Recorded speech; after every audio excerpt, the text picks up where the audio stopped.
तर साधारण 70 ते 80 रुपयानं सिलेंडर यांनी वाढवलेला आहे आणि आदरणीय मुख्यमंत्री साहेब म्हणतायत की कोणत्याही प्रकारची टंचाई नाहीये। जर टंचाई नसेल तर सातारा सारख्या शहरामध्ये सुद्धा मोठ्या प्रमाणामध्ये सिलेंडरसाठी महिलांनी रांगा केलेल्या आहेत। 2-2 दिवस झाले त्यांना सिलेंडर मिळत नाहीये।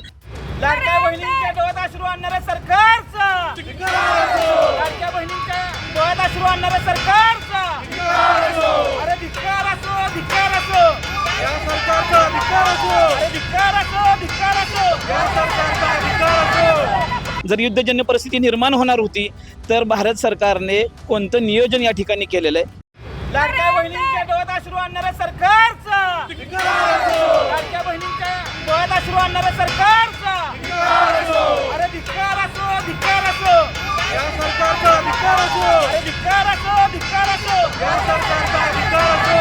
लाडक्या बहिणींची फसवणूक करणाऱ्या सरकारचा धिक्कार असो लाडक्या बहिणींची फसवणूक करणाऱ्या सरकारचा धिक्कार असो surrender surrender surrender surrender surrender surrender.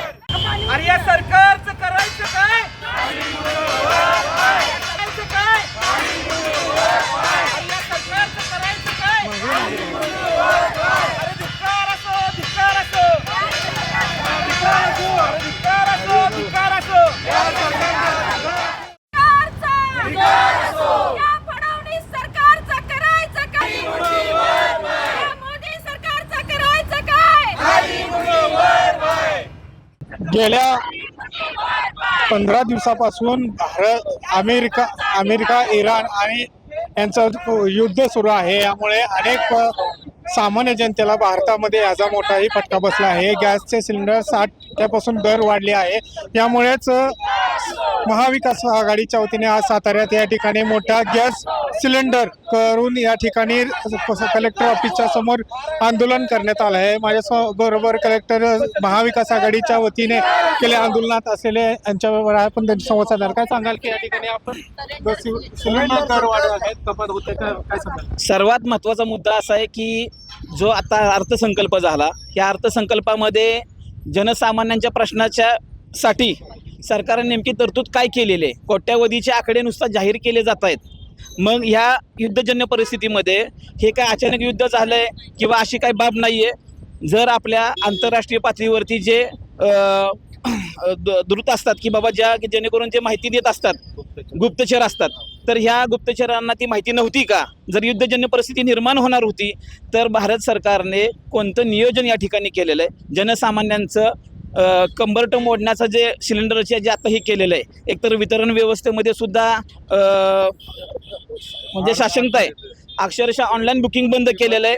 Online booking बंद केल्यामुळे म्हणजे नक्कीच सिलेंडरचे दर वाढवायचे त्याच्यामध्ये काळा बाजार करायचा ह्यामध्ये नेमकं कुणाचा फायदा आहे हा खऱ्या अर्थानं प्रश्न आहे। एकीकडे लाडक्या बहिणीकडं 1,500 रुपये द्यायचे आणि वेगवेगळ्या मार्गाने 10,000 रुपये काढून घ्यायचे। ही पद्धत सरकारने बंद करावी। जनसामान्यांमध्ये याचा तीव्र विरोध आहे। आज आम्ही या ठिकाणी महाविकास आघाडी म्हणून या ठिकाणी निषेध व्यक्त करतो। जय हिंद। या ठिकाणी जो सर्वसामान्य जनतेला ज्या सिलेंडरच्या वतीने मोठा फटका बसतो आहे ज्या युद्धजन्य परिस्थितीमध्ये असणारं नियोजनबद्ध करण्यात यावं आता असं या महाविकास आघाडीच्या वतीने आपण आणखीन याच्यापासून जाणून घेणार की या ठिकाणी सिलेंडरच्या होणारी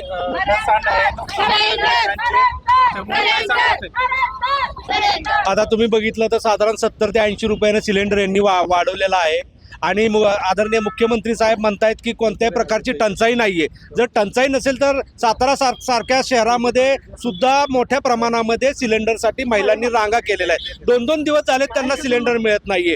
कमर्शियल सिलेंडर बंद केले असताना जे साताऱ्यामध्ये जे मोठे मोठे हॉटेल्स आहेत ते कसे चालू आहेत? सर्वसामान्य जे वडापावची गाडी लावणारी लोक आहेत जी काय भुर्जी पावची गाडी लावणारी लोक आहेत त्यांच्याकडनं सिलेंडर काढून घेत आहेत। पण जी मोठी मोठी हॉटेल्स आहेत त्यांचे सिलेंडर चालू आहेत आणि विशेषतः सातारच्या पुरवठा अधिकारी हे AC मध्ये बसून म्हणतायत की तुम्ही ह्या लोकांनी पॅनिक वातावरण केलेलं आहे। त्यांना माझी विनंती आहे ताईसाहेब तुम्ही जरा सामान्य लोकांकडे बघा। हे तुमच्यासारखे AC मध्ये बसणारे नाही आहेत। आज आमच्या माता भगिनींच्या डोळ्याचा हा दुराचा अश्रू चाललेला आहे हे त्यांनी बघावं.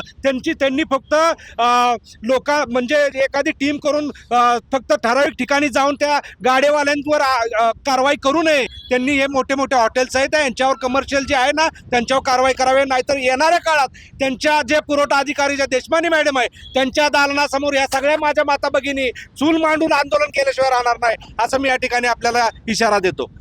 ज्या ठिकाणी होत असलेल्या सिलेंडरच्या कमतरतेमुळे या सर्वसामान्य जनतेला नको तो त्रास सहन करायला लागला आहे. टाइम्स नगरिता साताऱ्याहून.